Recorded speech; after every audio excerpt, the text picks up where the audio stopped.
जय हिंद प्यारे दोस्तों, स्वागत है आप सभी लोगों का आपके अपने YouTube channel BS online study में। दोस्तों, आज हम लोग इस वीडियो में जो है सी टेट 2020, जैसा कि दोस्तों आप लोग जान रहे हैं कि सी टेट 2020 में जो जुलाई में एग्ज़ाम होने वाला था दोस्तों 5 जुलाई को, वह एग्ज़ाम अभी पोस्टपोन हो चुका है और अभी कब डेट आएगी, डेट आने ही वाली है। इसके बारे में आप लोगों को पेपर में दिया रहा होगा, आप लोग जान रहे होंगे। ऑफिशियली जैसे ही कोई आएगी तो आप सभी लोगों को हमारे यूट्यूब चैनल पे बता दिया जाएगा आप लोगों को। और दोस्तों, हम बात करेंगे आज कि सीटेट का जो मैथ का सिलेबस है, इसके पिछली वीडियो में मैं बता चुका हूँ। आज हम लोग उसी का जो है पार्ट 1 पढ़ेंगे, जिसमें हम पढ़ेंगे संख्याएं। क्या पढ़ेंगे दोस्तों? संख्याएं। और हम संख्याओं के बारे में सीखेंगे, जानेंगे कि जो है सीटेट में संख्याओं से कैसे सवाल आते हैं और क्या क्या संख्याओं से रिलेटेड क्वेश्चन बन सकते हैं और क्या संख्याएं होती हैं, उन्हीं सब के बारे में हम लोग चर्चा करेंगे। तो दोस्तों, जैसा कि आप लोग देख रहे होंगे कि यहाँ पे हमने एक चार्ट की तरह से तैयार किया है। जैसे कि सबसे पहले हमने दिया है नंबर्स। इस नंबर को हमने दो भागों में विभाजित किया है, दो पार्ट में, जैसे कि वास्तविक संख्या रियल नंबर और काल्पनिक संख्या इमेजिनरी नंबर।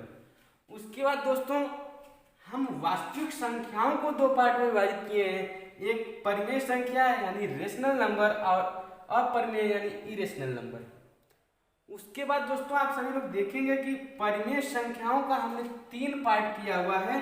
जैसा कि पहला पार्ट है प्राकृतिक संख्या, दूसरा है पूर्ण और तीसरा है पूर्णांक संख्याएं। दोस्तों, इतनी संख्याओं को पढ़ेंगे हम लोग, पहले देखेंगे। जैसा कि आप लोग देखिए, वास्तविक संख्या यानी रियल नंबर क्या होती है।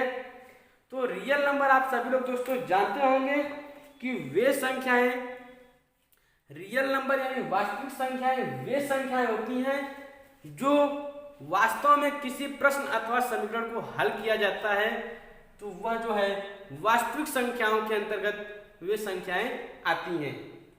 उसके बाद दोस्तों, इसमें जो है अगर कहा जाए तो परिमेय संख्या भी हो सकती है और अपरिमेय संख्याएं भी हो सकती हैं। वास्तविक संख्या के अंतर्गत परिमेय संख्या भी हो सकती है और अपरिमेय संख्याएं भी हो सकती हैं। और वास्तविक संख्या उसे कहते हैं जो वास्तव में किसी प्रश्न अथवा समीकरण को हल करने के लिए काम में आती हैं, वे सभी संख्याएं जो है वास्तविक संख्याएं कहलाती हैं। इसके बाद दोस्तों, हम लोग जो है बात करेंगे परिमेय संख्याओं की। किसकी बात करेंगे दोस्तों? परिमेय संख्याओं की। तो परिमेय संख्याएं कौन सी होती हैं? परिमेय संख्या की बात किया जाए दोस्तों, तो हम आपको बताते हैं परिमेय संख्या को कि परिमेय संख्याएं वे संख्याएं होती हैं जिन्हें हम P/Q के रूप में, किसके रूप में दोस्तों?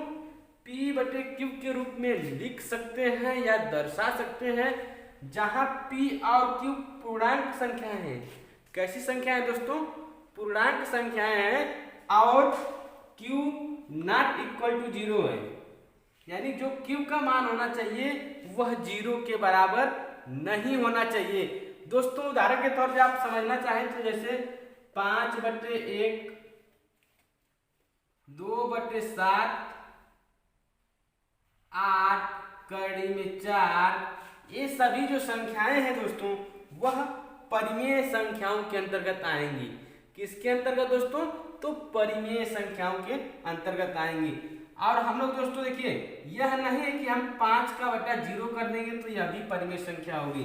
दोस्तों, इसमें बताया जा रहा है कि वह P/Q के रूप में हो, लेकिन Q यानी जो Q का मान है वह 0 नहीं होना चाहिए, यानी उसके हर में जो है 0 नहीं आना चाहिए। तो यह जो है जो 5/0 है, यह जो है परिमेय संख्या नहीं है, यह दोस्तों अपरिमेय संख्या है। कौन सी संख्या है? अपरिमेय संख्या है। अब दोस्तों, हम बात करेंगे अपरिमेय संख्याओं की। तो अपरिमेय संख्याएं वे संख्याएं होती हैं जिन्हें हम P/Q के रूप में नहीं दर्शा सकते। किसके रूप में दोस्तों? तो P/Q के रूप में नहीं दर्शा सकते हैं, वह हमारी आती है अपरिमेय संख्या। तो अपरिमेय संख्याओं के उदाहरण के रूप में दोस्तों अगर आप लोग चाहें तो लिख सकते हैं, जैसे -9/5 कड़ी में 7 कड़ी में 15। ये सभी जो संख्याएं हैं दोस्तों, यह जो संख्याएं हैं वह आपकी अपरिमेय संख्या के रूप में लिखा जा सकता है। तो दोस्तों इस प्रकार दोस्तों जो -9/5 है यह आपकी परिमेय संख्या है। इसके जगह पे जैसे दोस्तों अगर आप चाहें तो रख सकते हैं पाई। जो पाई होता है वह जो है अपरिमेय संख्या होती है। तो इस प्रकार हम आशा करते हैं कि आप सभी लोगों को परिमेय संख्या और अपरिमेय संख्या कंफर्म हो गई होगी कि किसे हम कहते हैं।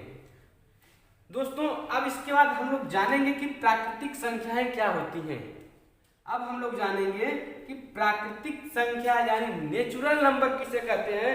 तो प्राकृतिक संख्याओं की बात किया जाए दोस्तों, तो प्राकृतिक संख्याओं का सीधे सीधे अगर बात करें तो कहेंगे कि वे संख्याएं जो हमें प्रकृति से प्राप्त हुई हैं, यानी जिनकी गिनती की जाती है, वह जैसे 1 2 3 4 5 6 7 8 और 9।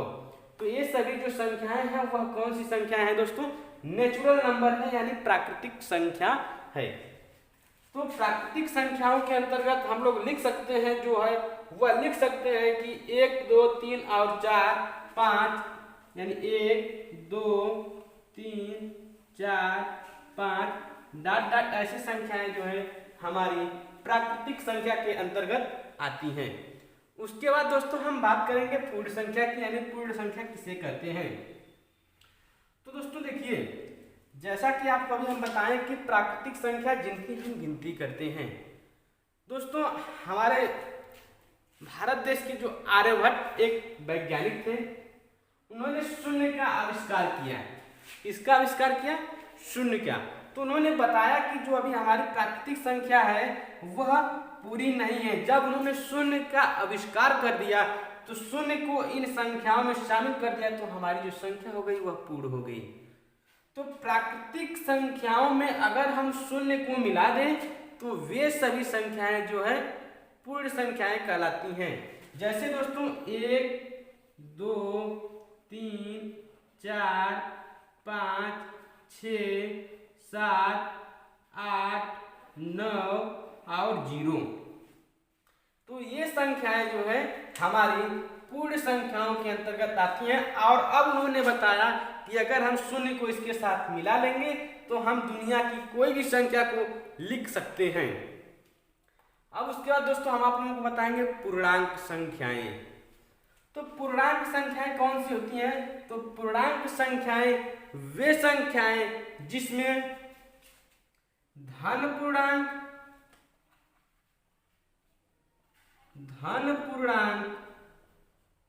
यानी धनात्मक पूर्ण संख्या, उसके बाद ऋणात्मक पूर्ण संख्या, ऋण पूर्णांक